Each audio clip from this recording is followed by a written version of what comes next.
Chicken cutlet. ഒരു പാനിൽ എണ്ണ ചൂടാക്കി സവാള, പച്ചമുളക്, കറിവേപ്പില എന്നിവ ചേർക്കുക. സവാള വഴറ്റിയ ശേഷം 1 ടേബിൾ സ്പൂൺ ഇഞ്ചി വെളുത്തുള്ളി പേസ്റ്റ് ചേർത്ത് പച്ചവാസന പോകുന്നവരെ വഴറ്റുക. ഇതിന് ശേഷം ബോൺലെസ് ചിക്കൻ ചേർത്ത് നല്ലപോലെ വേവിക്കുക. ശേഷം ഉപ്പ്, മഞ്ഞൾപ്പൊടി, മുളക് പൊടി, മല്ലിപ്പൊടി എന്നിവ ചേർത്ത് നല്ലപോലെ വഴറ്റുക. അല്പം വെള്ളം ചേർത്ത് ചിക്കൻ വേവുന്നതുവരെ പാചകം ചെയ്യുക. കുറച്ച് ആറിയ ശേഷം ഈ ചിക്കനെ മിക്സിയിൽ അടിച്ച് അല്പം റഫ് മിക്സ്ചർ ആക്കുക.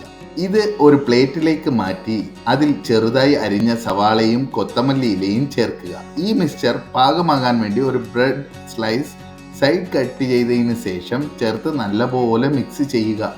ബാറ്ററിന് വേണ്ടി മുട്ടയുടെ വെള്ളയിൽ 1 ടേബിൾ സ്പൂൺ മൈദയും ഉപ്പും ചേർത്ത് മിക്സ്ചർ തയ്യാറാക്കുക. തയ്യാറാക്കിയ ചിക്കൻ മിശ്രിതം കട്ട്ലറ്റിന്റെ ആകൃതിയിലാക്കി മുട്ട ബാറ്ററിൽ മുക്കി ബ്രെഡ് ക്രംസിൽ മിക്സ് ചെയ്ത് പിന്നീട് ചൂടായ എണ്ണയിൽ വറുത്തെടുക്കുക. നമ്മളുടെ ചിക്കൻ കട്ട്ലറ്റ് തയ്യാർ.